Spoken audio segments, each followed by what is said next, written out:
I grew up not dreaming about becoming a mom. I've always been a total workaholic, and that's how I saw my life. But then we were ready to become parents. We were also getting older, and I thought, like everything else, that I was going to be able to control it and plan it, and that it was going to happen whenever I wanted. And the years went by, and 5 years went by, and nothing happened. So we started going to a doctor, a specialist, and the diagnosis on us was unexplained infertility. And we did everything from IUIs to IVFs, and then we got pregnant. That was a really beautiful Christmas. We told our parents. I was super excited. And then it was winter time, and we went to see the doctor together. Yeah, it was like the 12 or 13 week ultrasound, and we were going to see the heartbeat, so we were just really excited. And Kata was laying on the table, and they did the ultrasound. And where the doctor was seated on the other side, I could see his face really clearly. She couldn't because she was lying down. And that's a day I'll never forget. He had a look on his face that I knew something was wrong. And so I asked him, I said, you look concerned. And he looked at me and he said, I am. He said, there's no heartbeat.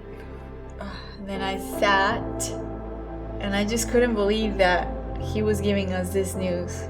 Yeah. I'm thinking, like, this is not happening to us. I refuse to accept it. So he was talking in the back of, these are your options. You can either do this or that.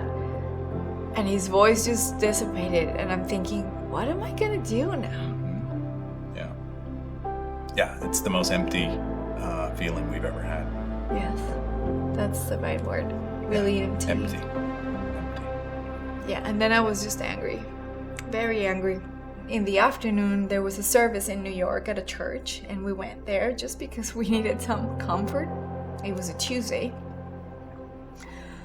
And I remember this song that they were singing. Do you remember it? It was, You give and take away.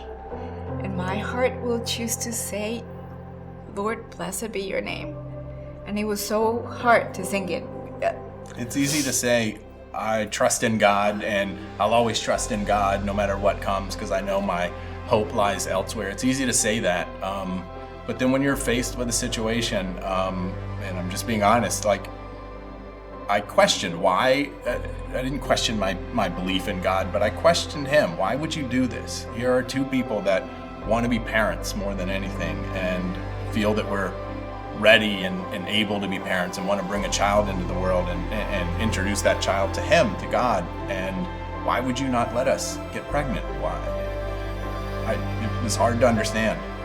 And then the days after, I just couldn't stop crying. It was dark. It was dark. And again, the questions didn't stop. Like, why? We continued to try to get pregnant, and it didn't happen. And you're just wondering, is this ever going to happen? And again, asking why not? Then the months went by, probably over 4 or 5 months, and we were really inspired by the story of some friends at church that adopted. So I started thinking about adoption, and I remember one afternoon very clearly, I had this thought that I knew it came from God saying, you are in love with the idea of becoming pregnant. See, Hoboken is a town that you see expecting mamas everywhere, and strollers and kids and little ones everywhere. That's when I thought, okay, why not look at adoption? I never thought I would consider adoption. And we started praying and thinking about it. And then we filed for the paperwork, and it took forever. It took about 2 years. And then we were getting ready to go on vacation, and we received a referral. Yep. And the way that it comes is just an email with one little picture and a little bit of the story of who this kid is. So I was working from home that day. It was a Friday. It was a Friday, and I opened the email. The minute I saw that face, you just knew, like, there's our son. And it was like no question. He was 4 at the time. In Colombia. Yes. And he was at a foster home. And I would just look at that picture at night, during the day, and then we were ready to go and meet him. And that was amazing. Yeah. Here we go. To their parents.